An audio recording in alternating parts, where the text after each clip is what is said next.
पैसे के कारण मकान मालिक से। हेलो दोस्तों, मेरा नाम नीलम है और मैं बिहार के एक छोटे से गांव की रहने वाली हूँ।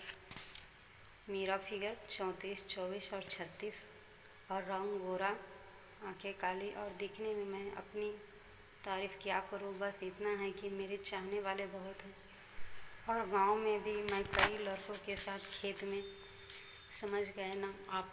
मेरे परिवार गरीब है, लेकिन फिर भी मेरे पिताजी ने मुझे पढ़ने के लिए कर्ज लिया और मुझे पढ़ने के लिए पटना भेज दिया। मैं जिस कॉलेज में हूँ उसके खुद के कोई भी हॉस्टल नहीं है, इसलिए मैं अपनी सहेली के साथ एक किराए के घर में रहती थी। कुछ दिन उसने वो घर छोड़ दिया, लेकिन मैंने 4-5 महीने का किराया नहीं दिया था, इसलिए मैं घर नहीं छोड़ पाई।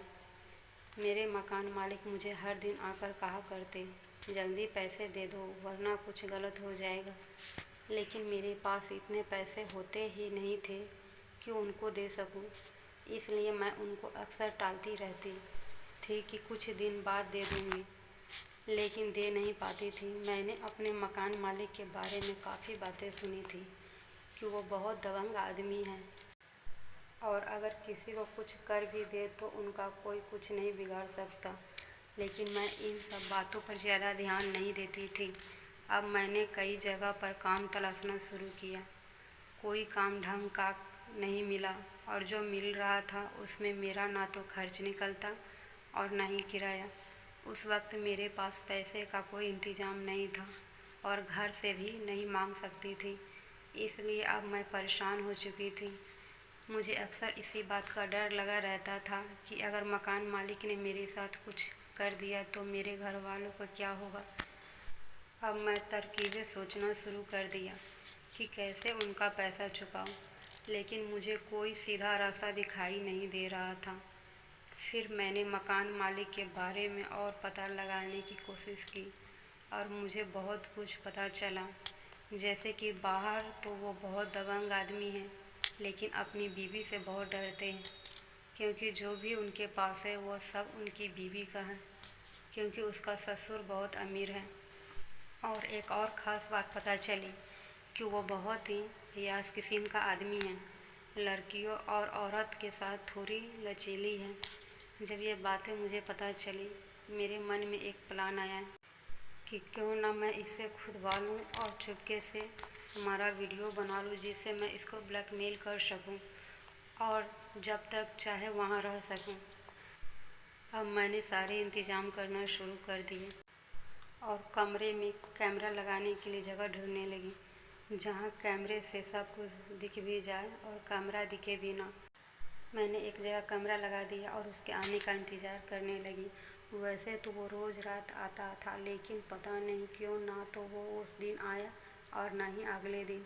मुझे लगा कहाँ चला गया ये, लेकिन आएगा तो जाएगा कहाँ। फिर उस दिन शाम को वो आया और कहने लगा, तुम्हें कोई प्रॉब्लम है क्या जो पैसे नहीं दे पा रही हो? मुझे बताओ क्या प्रॉब्लम है। अगर कोई प्रॉब्लम नहीं है तो पैसे जल्दी दो। फिर मैं बिस्तर पर बैठी हुई थी और वो मेरे सामने खड़े थे। तभी मैं उठी और बड़ी नज़ाकत से चलती हुई उसकी तरफ गई और उसके सीने पर हाथ रखकर कहा, अभी मैं पैसे नहीं दे सकती और कुछ चाहिए तो ले लो। उसने मेरा हाथ पकड़ा और अपने ऊपर से हटा दिया और कहा, मैं कुछ नहीं लूँगा, तुम पैसे का इंतज़ाम करो और जल्दी से दे दो मुझे। और इतना बोलकर चला गया। उसने ऐसा क्यों किया ये मैं समझ नहीं पा रही थी।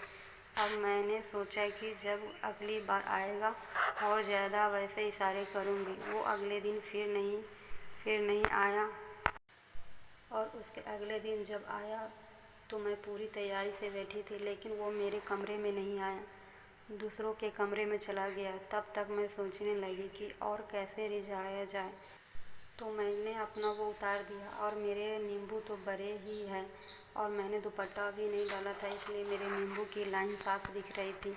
फिर वो मेरे कमरे में आए और कहा, कुछ इंतज़ाम हुआ? तो मैं उसके सामने थोड़ा सा झुक गई और कहा, पैसे का तो नहीं हुआ और कुछ पेश करूँ क्या? तो उन्होंने कहा, मेरे नींबू की ओर बड़ी हैरानी से देखा और फिर मुझसे कहा, हाँ कर दो। तो मैं खड़ी हुई और उसके पास गई और उनको छूते हुए पीछे जाकर दरवाज़ा बंद कर दिया।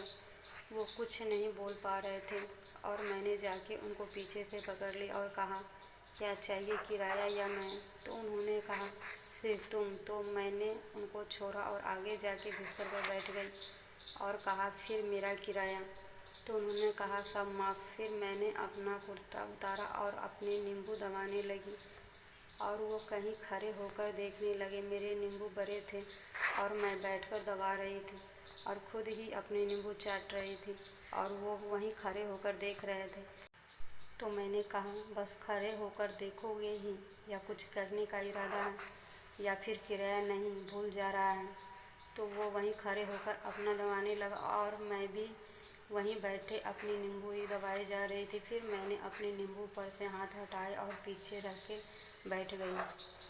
तो अपना दबाते हुए मेरे पास आए और मेरे नींबू की ओर धीरे धीरे हाथ बढ़ाने लगे।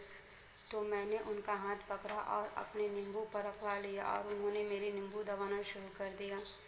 पहले पहले तो वो धीरे धीरे ही मेरे नींबू दबा रहे थे, लेकिन थोड़ी देर बाद तो ऐसा लग रहा था जैसे आज तो निचोड़ ही डालेगा।